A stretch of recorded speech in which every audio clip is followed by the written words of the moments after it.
को गठबंधन बचाना है, उनको गठबंधन बचाना है। मान्यवर, मैं आपको बताना चाहता हूं, ये आप पार्टी का जन्म ही कांग्रेस का विरोध करता है। Result of the division on the motion that the bill be passed. आजादी के 75 साल के बाद प्रधानमंत्री मोदी जी ने दिल्ली के लोगों की आजादी छीन ली, सुप्रीम कोर्ट के आदेश को पलट दिया और उसके खिलाफ एक अध्यादेश लेके आए। बिल का उद्देश्य केवल और केवल दिल्ली में सुचारू रूप से भ्रष्टाचार विहीन और लोकाभिमुख शासन हो। बीजेपी दिल्ली के लोगों से नफरत करती है, दिल्ली वालों से नफरत करती है। इस बार दिल्ली के लोग बीजेपी को एक भी सीट नहीं देंगे लोकसभा में। हम लेकर नहीं आए, कौन लाए? आज जो राजनीतिक जरूरियात के कारण आप पार्टी की गोदी में बैठी है, के लोगों को गुलाम बनाने वाला बिल पास कर दिया गया। इस देश के प्रधानमंत्री उस देश की सर्वोच्च अदालत को नहीं मानते, उस देश का क्या भविष्य हो सकता है? सीधे सीधे वो कह रहे हैं सुप्रीम कोर्ट जो मर्जी आदेश पास करे। नमस्कार, मेरा नाम है शुभम। आज राज्यसभा में दिल्ली ऑर्डिनेंस बिल को पेश किया गया। इससे पहले 3 अगस्त को लोकसभा में दिल्ली ऑर्डिनेंस बिल पास हो चुका है। इससे पहले मैंने एक दिल्ली ऑर्डिनेंस पे वीडियो भी बनाया है, जिसमें मैंने बताया कि दिल्ली ऑर्डिनेंस बिल को लेकर इतना हंगामा क्यों है, दिल्ली ऑर्डिनेंस बिल में किन किन चीजों पे चर्चा की गई है।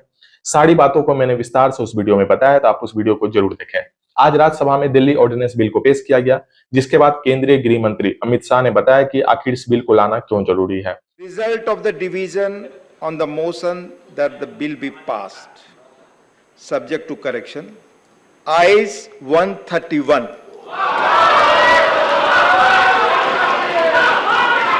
Noes 102.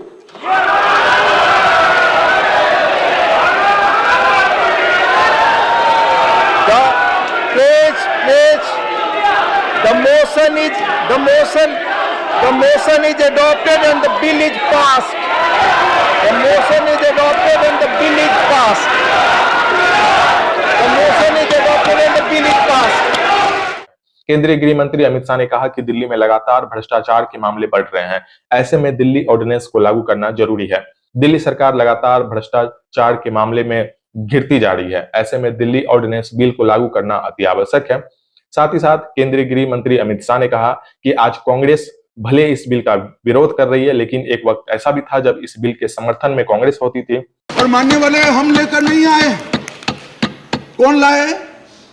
आज जो राजनीतिक जरूरियात के कारण आप पार्टी की गोदी में बैठी है, वो कांग्रेस पार्टी ये संविधान संशोधन लेकर आई, ये हम लेकर नहीं आए।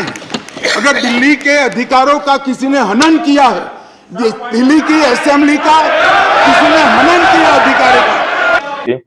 आज इस बिल का विरोध इसलिए हो रहा है क्योंकि इंडिया गठबंधन को बचाने के चक्कर में इस बिल का विरोध किया जा रहा है।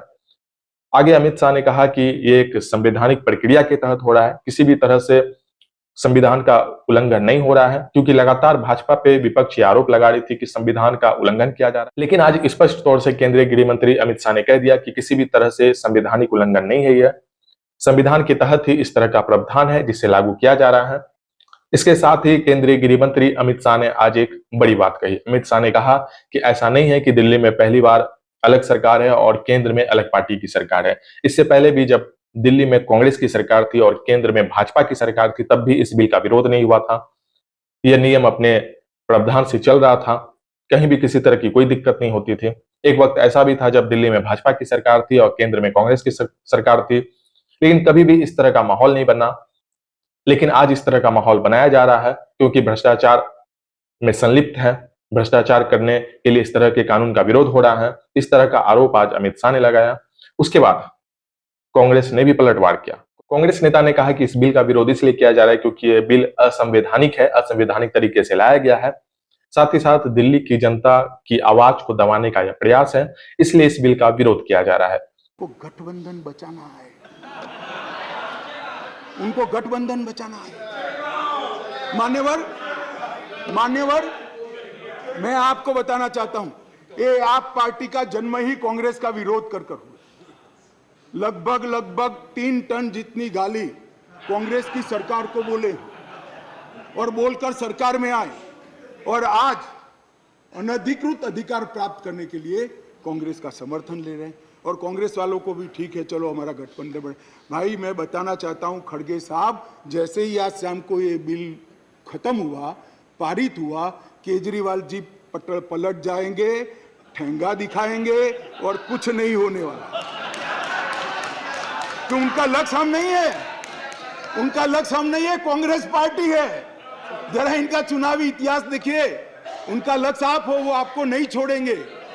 खैर वो आपको देखना है। और माननीय अध्यक्ष जी, ये सारे लोग सिद्धांतों की मुझे दुहाई दे रहे थे।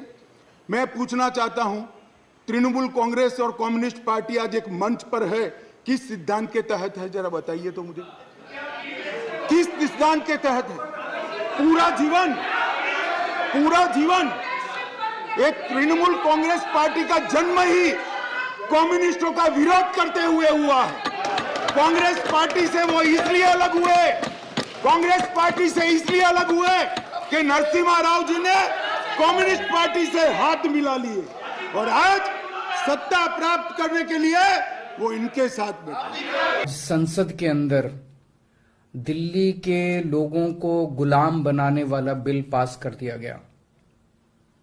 ये बिल दिल्ली के लोगों को बेबस बना देता है, असहाय बनाता है, लाचार बनाता है, गुलाम बनाता है।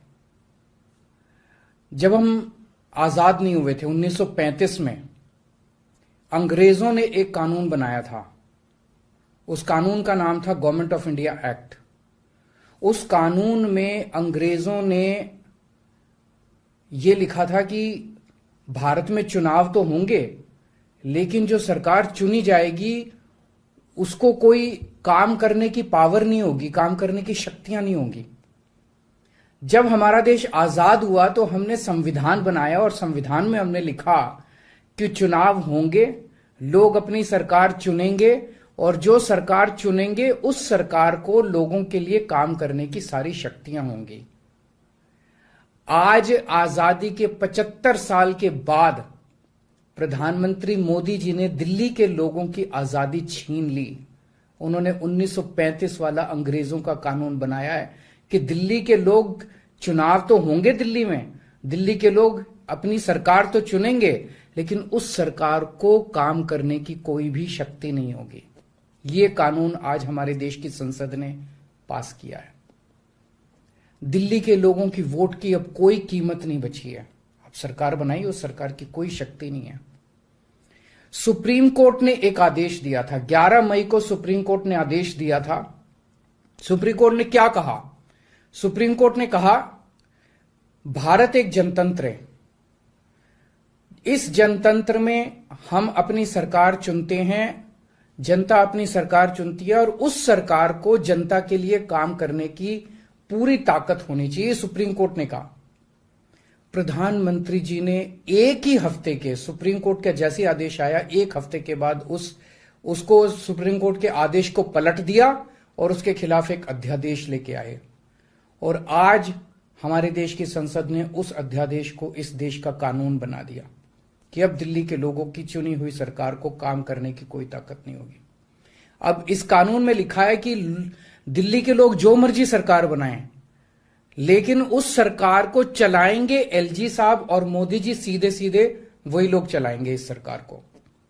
तो इससे साफ जाहिर है कि प्रधानमंत्री मोदी जी कह रहे हैं कि मैं सुप्रीम कोर्ट को भी नहीं मानता।